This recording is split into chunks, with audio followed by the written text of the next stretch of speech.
All right, thanks for that, Danny. Well, even though AI has soared in use, the FBI says that it's also giving child exploitation offenders new ways to create illegal content. Investigators in Benton County say they have multiple open cases on it right now, seeing it first 3 years ago. 5 News reporter Claire Everbach shows us why prosecutors say it could keep growing. Good morning. Good morning. According to the FBI, reports of AI being used to generate this harmful material rose from 5,000 reports in 2023 to nearly 182,000 in 2025. That's why prosecutors say they're working diligently to keep up with technology that's evolving faster than ever. In a world where there's a screen everywhere you turn, there's also a risk. Benton County prosecutor Brian Sexton says artificial intelligence is creating a new challenge in the fight against child exploitation. What we're finding out is the further we get with improvements in AI and technology, the more that we're starting to see. Those with Arkansas's FBI office say investigators across the state are seeing offenders use AI to create or alter these materials. AI can make it look like a real child, and it's adding a new layer to an already existing problem. Sexton says until recently, Arkansas law only allowed prosecutors to pursue these cases if there was an identifiable child victim, but changes passed during the most recent legislative session expanded the law to include any AI-generated child sexual abuse material. It felt like some of our probationers and parolees were literally getting up to the line without crossing it. And that for us felt like a slippery slope where we would end up regretting not addressing these issues earlier. Sexton says law enforcement, prosecutors, and state leaders will work to keep up as technology evolves. They're working closely with our legislators to make sure they are educated and are aware of the problems and that we can address them properly in the next legislative session. But as AI continues to advance, Sexton says the challenge for investigators will only grow. Now we're getting to a point where the models continue to improve and continue to improve. I think that will be the next challenge for us in these improvements, is kind of dealing with what that means for the future and how do we find tools and means to combat that. He also has a message for parents, especially when it comes to their children's phone. You got to treat it like it's yours. And keeping vigilant and understanding who they're talking to, who they're making contact with, what kind of apps they're putting on their phone. The FBI also encourages parents to think carefully about what photos they share of their children online, as even an innocent picture can be, quote, misused by criminals. You can report child exploitation to the online National Center for Missing and Exploited Children cyber tip line at 1-800-843-5678 or online at report.cybertip.org. Live in Benton County, covering news where you live, Claire Everbach, 5 News. All right, thank you so much for that update this morning, Claire. Well, an investigation out of Vian now. It's a search underway for 2 people wanted for vehicle theft. This all started on Monday evening when a Sequoia County deputy stopped a stolen vehicle at the Love's travel stop. Investigators say that the driver was arrested, but 2 people ran from the vehicle. Investigators launched a ground search, releasing photos of the suspects. Overnight, they identified the men as Cody Rao and Brandon Boykin.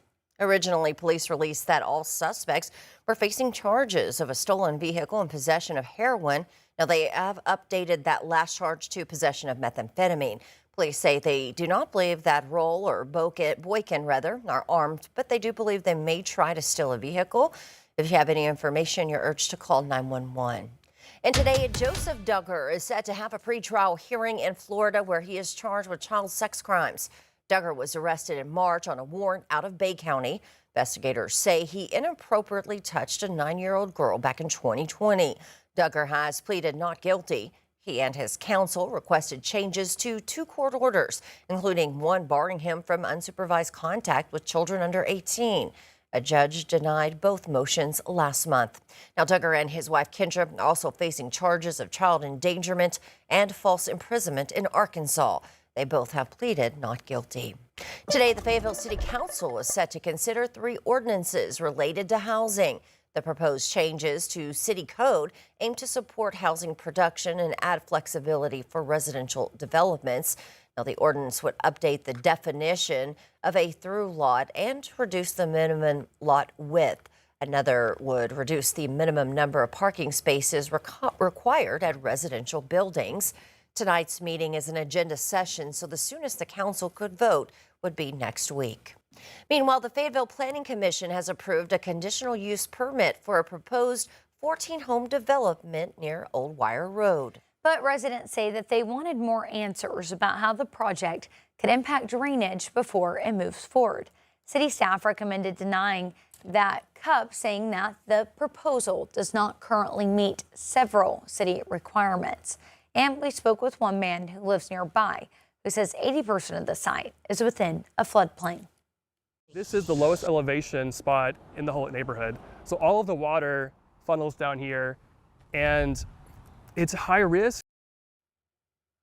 However, the Planning Commission said many concerns will be reviewed as the project moves through the development process. I think it's a good spot for a cluster housing development. I think there are a lot of questions that have to be answered in development review. And I think when we get to development review, we can ask those questions. Last night's vote was not on a final development plan, meaning the property owner will still have to get approval of construction and engineering plans.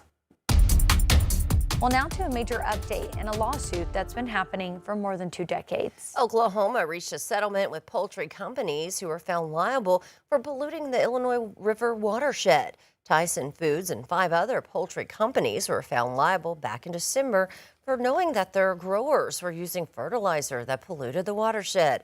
A judge tossed out a previous settlement, but now Oklahoma's Attorney General says a new one was reached on Monday. The companies will have to pay over $44 million to clean up the watershed. They'll be required also to reduce poultry litter over the next 7 years.